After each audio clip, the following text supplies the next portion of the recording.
ओम गुरुर्ब्रह्मा गुरुर्विष्णु गुरुर्देवो महेश्वरः गुरुर्साक्षात् परम ब्रह्म तस्मै श्री गुरुवे नमः। धुंधकारी 5 वेश्याओं को साथ रहता था। पंच पनय वधू वृता, 5 वेश्याओं में फंसा हुआ। कहते धुंधकारी दुराचारी हुआ, माता पिता को भी कष्ट देता था। गोकर्ण जी धार्मिक थे।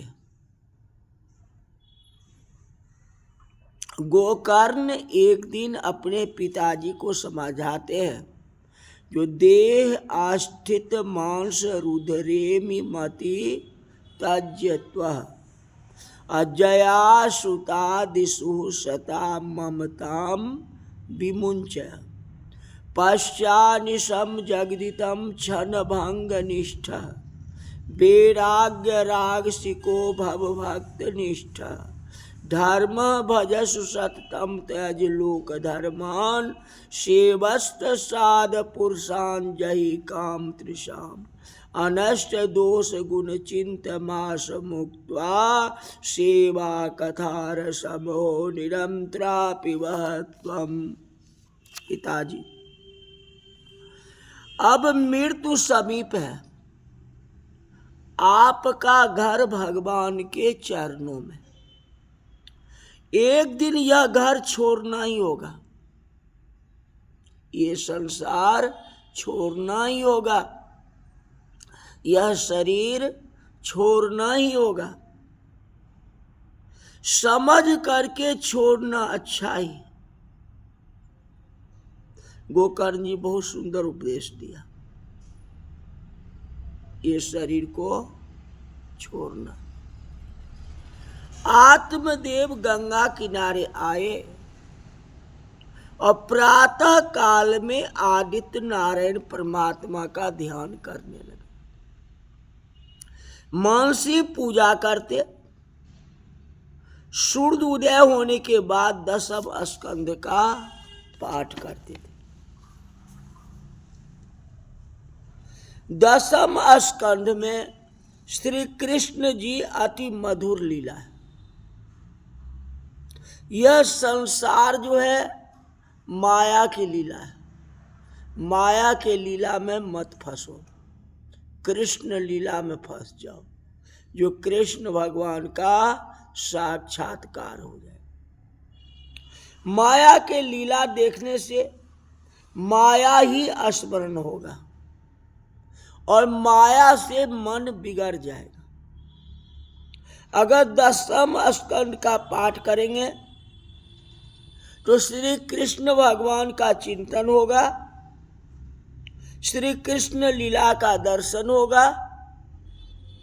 जो बहुत प्रेम से शांति से अर्थानुसंधान के साथ इसको पाठ करता है, उसको प्रत्यक्ष भगवान दर्शन देते हैं। इसमें कोई प्रकार की संशय नहीं है, क्योंकि वह भगवान के लीला को दर्शन कर रहा है। सभी प्रकार के जीवों को कल्याण करने के लिए, जीवों का आकर्षण करने के लिए भगवान लीला करते हैं। श्री कृष्ण लीला ऐसी है जिसमें सभी को आनंद आता है। प्रातः काल 10 स्कंद को पाठ शुरू कर दो। सब जब 16,108 रानी जो थे कृष्ण भगवान के साथ रास करते थे, तो हम और आप क्या है? रास का मतलब आदत। कृष्ण भगवान का दर्शन करना है, चाहे कुछ भी हो। गोपियां अपने घर को छोड़ करके जैसे होता तैसे भगवान कृष्ण भगवान के साथ रास करते थे, नृत्य करते थे। मतलब आदतें थी जो जब तक हम भगवान कृष्ण का दर्शन नहीं करेंगे तब तक कोई कार्य नहीं करेंगे।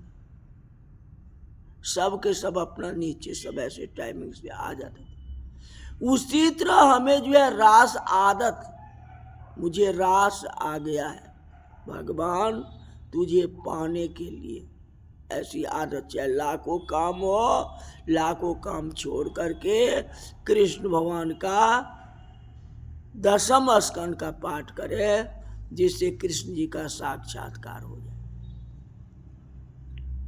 शांति से पाठ करोगे तो 10-11 घंटे में पाठ पूरा हो जाता है।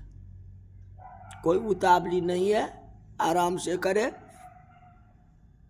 अगर उतावली जल्दी जल्दी में करेंगे तो 7 घंटा में भी पाठ हो सकता है। ये पाठ धीरे धीरे करना, अर्थानुसंधान के साथ पाठ करना चाहिए। ऐसे श्लोक को पढ़ना चाहिए कि उसका अलग अलग अर्थ निकले प्रत्येक शब्द का। उसके लिए आपको संधि विच्छेद करके उसको पढ़ना है, जिससे कि अर्थ समझ में आवे। जहाँ 10वें स्कंद का पाठ होता है वहाँ भगवान विराजमान होते हैं। आप देखो सप्ताह यज्ञ में पहला, दूसरा, तीसरा दिन लोग थोड़ा कम भी रहते हैं, और जैसे कृष्ण जन्मोत्सव आता है तो देखो भीड़ कितनी लग जाती है। हाँ, 10वें स्कंद में जाके सबसे ज़्यादा भीड़, क्योंकि वह कृष्ण वहाँ साक्षात आ जाते हैं। तो जहाँ कृष्ण रहेंगे वो लोग अपने आप पहुँच जाते। ऐसी भावना रखो, भगवान का दर्शन स्मरण करते हुए पाठ करो। एकाग्र चित्त से पाठ करने में बहुत आनंद आता है। श्री कृष्ण के मधुर लीला का वर्णन, उनका चिंतन करने से आत्मा शुद्ध हो जाती और भगवान पर विश्वासता हो जाता है।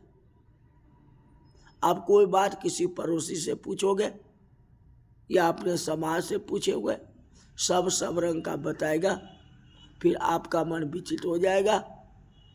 और एक सहारा कृष्ण का, एक सहारा भगवान का अगर 10वें स्कंद में मन लगा लोगे तो तेरा हो जाए बेड़ा पार। आत्मदेव जैसे बनो, जैसे आत्मदेव ने प्रतिदिन 10वें स्कंद का पाठ करने लगा। लालच आया तो जवानी में, लालच आया तो युवावस्था में, ये चौथे पद में कृष्णार्पण हो गया। क्या गोकर्ण शिक्षा दे या कोई शिक्षा दे, आखिर भगवान के हो गए ना, 10वें स्कंद का पाठ करने लगा ना। हाँ, कहा तो भगवान की साक्षात्कार हो ही जाएंगे ना। एक दिन पाठ की समाप्ति में प्रेम से भगवान का जय जयकार किया। हम लोग का भी कर्तव्य है कि बचपन बीता कोई बात नहीं है, जुबा बीत गया, नहीं लिया भगवान का नाम कोई बात नहीं, माया के जंजाल में पड़े रहे, लेकिन आत्मदेव जैसे चौथे पद में भी 10वें स्कंद का पाठ करो, अब माया मोह को छोड़ दो। गोकर्ण तो यही शिक्षा दिया था न, जो देह आस्मिन मांस रुधिर, यह शरीर जो है मांस और रुधिर हड्डी का है, इसको त्याज, इसको छोड़ दो, इसमें लिपटे हुए क्यों हो। और ये बात अगर छोड़ दोगे, ये शरीर जो है हमारा भगवान की है, ये हमारा नहीं है, माया को छोड़ दोगे तो संसार सागर से पार हो जाएगा। चौथे पद में गोकर्ण का शिक्षा जो है आत्मदेव को लागू हो गया, और आत्मदेव ने भगवान कृष्ण का चिंतन किया, 10वें स्कंद का पाठ किया, भगवान का जय जयकार किया। तो भगवान की जय जयकार करते ही प्रत्यक्ष श्री कृष्ण जी आ गए। आत्मदेव भगवान को दर्शन करते हैं, उनकी वंदना करते हैं, भगवान उनको उठा करके छाती से लगा ले। जीव और ईश्वर का यहां मिलन हुआ। आत्मदेव अब सच्चा देव हो गया, क्योंकि परमात्मा की दर्शन हो गया। तो जो भगवान का आश्रय करता है वह देव हो जाता है। धुंधकारी का देखो, ये तो आत्मदेव की बात हुई। धुंधकारी 5 वेश्याओं को घर ले आया। पहले घर में तो रखता नहीं थे, अब तो गोकर्ण जी तपस्या करने के लिए चले गए। हाँ, पिताजी जो है अपना कृष्ण के दर्शन करने के लिए गंगा के किनारे दशम स्कंद के पाठ में लिपटे हैं। धुंधकारी अकेला बच गया। अब तो कोई बात नहीं है, अब कोई डर भी नहीं है। हाँ, ले आओ। अब 5 वेश्याओं को अपने घर में ले आता और उसके साथ में रहना शुरू कर दिया। अब 5 वेश्याओं को रखोगे, एक पत्नी को जब हम रखते हैं तो उसका मेंटेनेंस करना तो मुश्किल हो जाता है, बच्चे का मेंटेन करना मुश्किल हो जाता है। अब यहाँ तो 5 है, उतना धन आएगा कहाँ? जो पिता का धन था उसको तो बेकार कर ही दिया। अब तो इसके पास कुछ है नहीं, तो मन में ठाना चलो चोरी करें। तो चोरी करने की ठानी, किसी राजा के पास गया तो बहुत सारे मुद्रा थे, सब चुरा करके अपने घर ले आया। अब जो है इसका पाप ही पाप हो गया। वेश्या जो है माया का जाल है, स्वार्थी है। पत्नी की भी इच्छा होती है जो पति कुछ मुझे दे दे, जहाँ तो आपको पॉकेट भी चार्ज करना शुरू कर देता है जी, जेब में पैसे है या नहीं, आप नहीं दोगे तो जेब से निकाल लेंगे। ये तो बेस्या है, इसको लालच कैसे नहीं होगा। रात दरबार से चोरी करके बहुत सारा धन ले आया। वेश्याओं को मन में स्वार्थ की भावना आ गई। धुंधकारी को बांध दिया। धुंधकारी तो बलवान था, पर स्त्री के सामने किसी का बस चलता नहीं है। 5 वेश्याओं ने बांध दिया। धन मांगने लगा, जो धन लाया सो मुझे दे दो। देने के लिए उसने इनकार कर दिया। फलस्वरूप धुंधकारी को मार दिया 5 मिलकर के। तो वेश्या का काम क्या है? धन उसको चाहिए, और धन नहीं दोगे तो जबरदस्ती जैसे अभी हो जाती है, चोरी हो जाती है, डकैती हो जाती है। यही बात है, जबरदस्ती सारा धन जो है वेश्या छीन करके 9 2 11 हो गया और धुंधकारी को मार दिया। जो अति पापी है वह मरने के बाद जमपुरी में ही जाता है, वह प्रेत ही होता है। प्रेत को देखने की इच्छा नहीं होती, अति पापी को भी देखने की इच्छा नहीं होती। अति पापी प्रेत के जैसा ही है। धुंधकारी प्रेत योन में गया है और प्रेत योन में अति दुख है। कहते प्यास बहुत लगती है लेकिन वह पानी पी नहीं सकता। भूख बहुत लगती है लेकिन वह फल नहीं खा सकता। नहाने की इच्छा होंगे लेकिन जल उसको विलीन हो जाएगा, लुप्त हो जाएगा। कोई वस्तु की प्राप्ति नहीं होती, विलाप करता रहता। धुंधकारी को पाप का फल तो भोगना ही पड़ेगा, उसके लिए नरक में भी जगह नहीं मिला। जमदूतों ने कहा पहले प्रेत योन में जाओ, पहले संसार में प्रेत होने के दुखी हो जाओ, उसके बाद ही नरक में तुम्हें जगह मिलेगा।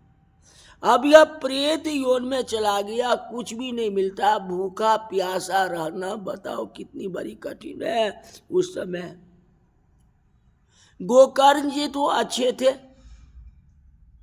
उसने अपनी माता पिता का, अपने भाई का, धुंधकारी का, सबका पिंडदान किया।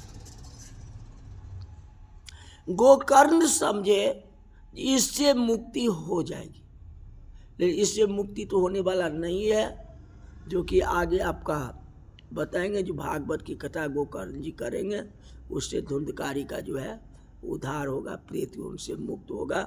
जो कथा कल बताएंगे। आज की कथा यही तक रही। बोल वृंदावन बिहारी लाल की जय।